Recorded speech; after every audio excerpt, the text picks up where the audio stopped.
What's going on, y'all? Papa Tez here with another Raid Shadow Legends video, and today I wanted to specifically talk about my dragon team. Now, we do have the dragon tournament that's going on this week.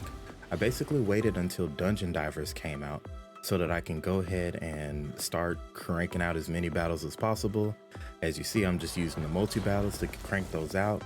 Put about 2,400 energy into it. If y'all want to take a look at the gear that I have when I'm done with the run, just let me know down in the comments. But in short, let me talk about this team and how it's running. So as you see, with basically that very first setup, my seer isn't quite able to take down those waves in one shot, unfortunately. But because of her buff, where she extends out that crit rate, she is able to nuke down that second wave, which was one of the waves I was having a problem with before. But now, as you see, the whole team that I have here that's running is I have Lydia, who is my buffer. So she's putting in the buffs and she's putting in decreased defense and weaken also too at the same time. And we have Kale there, who's doing the decreased attack, particularly on the dragon. And then of course Seer just putting in a damage, and Draco is actually in here for the poisons and also for his hard hitting A1. So as soon as this run finishes here, I'm gonna take you into how I have the team set up and just do a little quick overview of their gear so you all can do the same for those who don't have something similar.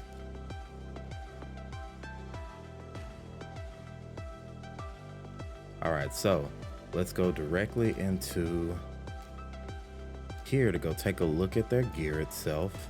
You see, I've already ran plenty of runs, and I still think that I can definitely shave off some time on that team, but I might need a little bit more assistance as far as getting that handled there. We'll see how it goes.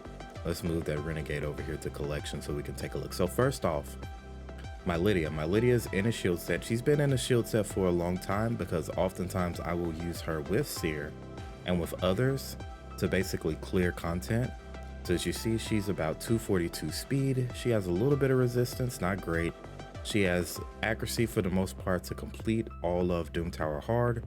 There is a little bit of resistance that she gets when she gets to the higher stages, but she is sitting at 4,300 on the defense.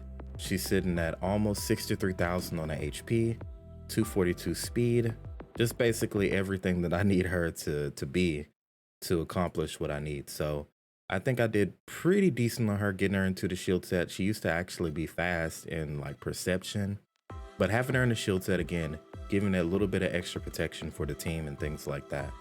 Here's a quick look at her mastery. So these are the ones that I chose, kind of increasing her damage, particularly the War Master perk there, which is really, really good, especially for bosses.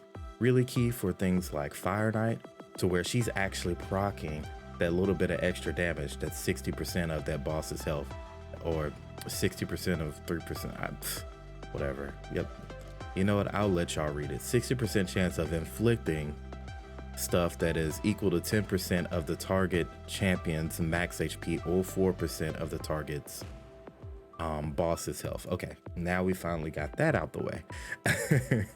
Same thing with Draco. My Draco is very similar build, just a little bit different in between them. But my Draco, this is actually my clan boss Draco. This is actually my clan boss build for Draco. So the accuracy may be a little bit on the edge when it comes to the accuracy. So probably 280 would be best, but that's about it. But as you see, 100% crit rate, 224 on the crit damage. Would love to crank it up a little bit more. Same thing with the attack and the defense. Would love to crank both of those up some more. 32 is okay. So it's solid. It's not necessarily the best, but it does wonders for me and much of the content that I'm clearing. So he's been doing really, really good for me. He's been doing really, really good for me. So I've been using them in all other types of content too. But for the most part, mostly clan boss, and then also trying to run him a lot of times in speed related teams that involve the boss. I think probably, what is it, Magma Dragon is one of the places that I use the Draco too. From time to time, the lower stages of it. Harder stages are a little bit more difficult to use Draco because he's so squishy, but still just absolutely amazing champion. And of course my Seer, who is in Savage. I don't really have the gloves to put her in Cruel just yet. Just gloves that will basically reach the speeds. But yeah, she's in Savage. She's at 60, I really want to crank that out to be even more. Oh, I would love to crank that out to be even more. Because once I get to the 270, 280 portion, that's when I think that she's really going to excel. And then she's going to take out that beginning waves or different waves even easier at that point. But putting her into Savage is kind of like the biggest thing there. She is crit capped just so that she does that extra damage there. Not a whole lot of focus on her attack whatsoever. Pretty much focus on more on survivability. So that's why I gave her some defense there. We did, of course, go crit damage there and accuracy there on the banner. That banner ended up rolling pretty decent there. So I'm really, really happy about that. And as far as her masteries, she does, of course, have the 20% crit damage just to increase that a little bit. So yeah, pretty nice overall as far as how my seer runs. So she's solid. She's solid. I think that she's a pretty well built seer. She could be definitely better, especially cranking out the damage, but she's still really well built overall. Now my Dark Kale. So this is kind of the way that I chose to build him. I chose to build him into a toxic set just so that I can crank out a little bit of extra damage, because he has the ability on his A1 where it's 25% chance to instantly activate 2 poisons or 1 poison debuff and 1 HP burn debuff. So 35% chance that occurs quite a bit, especially since he has a triple hitter. So he's typically going to activate something. He's going to activate something. So I chose to put him in a poison set, 2-piece perception, give him a little bit of survivability. I gave him attack there with the HP there, which is more or less what I wanted for him here. Also defense, and I went ahead and went with the HP banner there, just again to give him a little bit more survivability. And as you see, that accuracy above 300, and this is more for dungeon content is where I have him listed as. And I just thought that he would really make a good difference, especially on the boss. I know, of course, many people use Ninja, but I think that I've gotten faster times with Dark Kale over Ninja. I'll probably have to run a few other tests, but I think the combination of Dark Kale with Dracomorph is really, really solid. And of course, bringing in the reset champion, which is Renegade. Not even fully built out. I just have her fast enough, 208, so she's doing her thing. So just wanted to kind of showcase that to you all. Again, here are the masteries. So in case you want to pause it, take a screenshot, look at the masteries.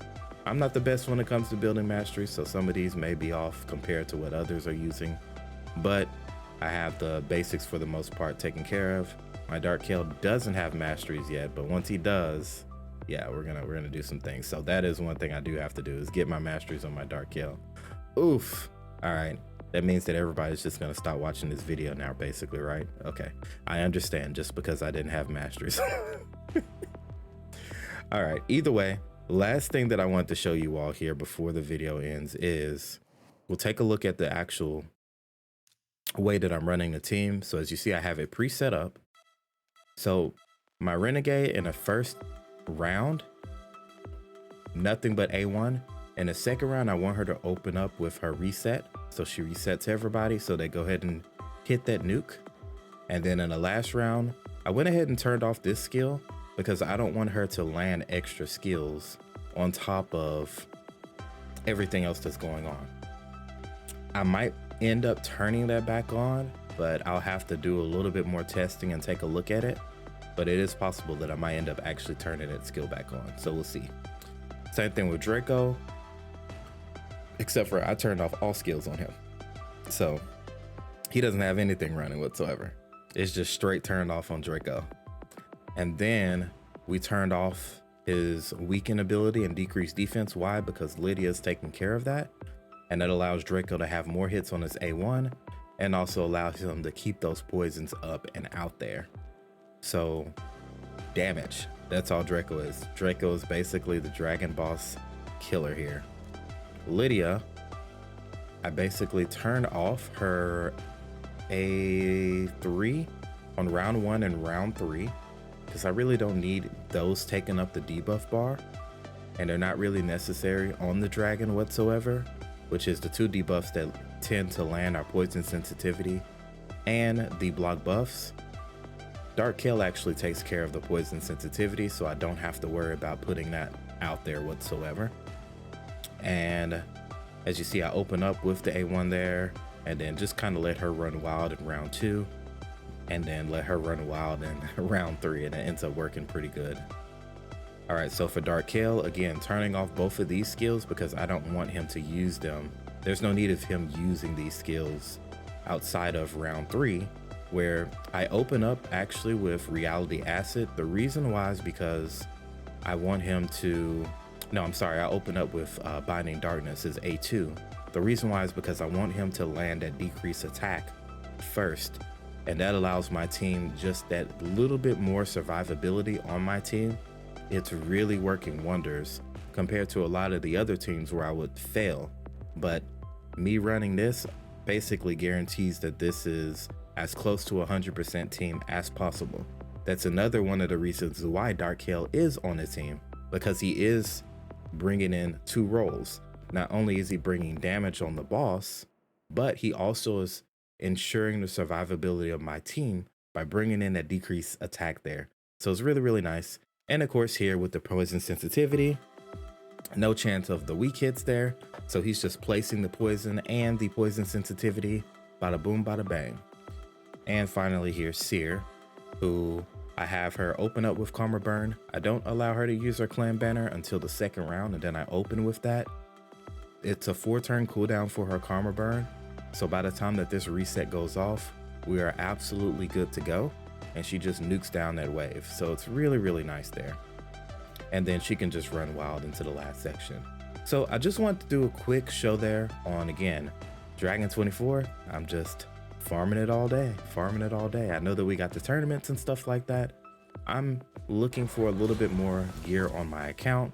I like to use different tournaments as a good time to get a few extra rewards, along with using those times to kind of farm out for those particular things, whatever I may be seeing, whatever event that's going on.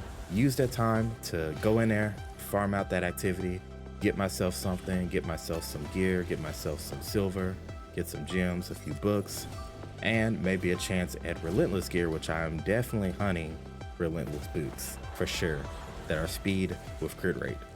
Come on, let me have them. But either way, I just wanted to do a quick showing of my particular team that I'm using in Dragon. Maybe this will be something that's of interest with you all. If you all have other teams, there's so many other teams that are out there that are even better, especially some of those Kaimar teams. One day I'll have Kaimar. But either way, just wanted to show that to you guys. Hope you all enjoy taking a good look here at the run, and I hope you all have a fantastic day. Thank you again for popping in and watching the videos. Please like, subscribe for more future content and rate. Y'all have a good day. Peace.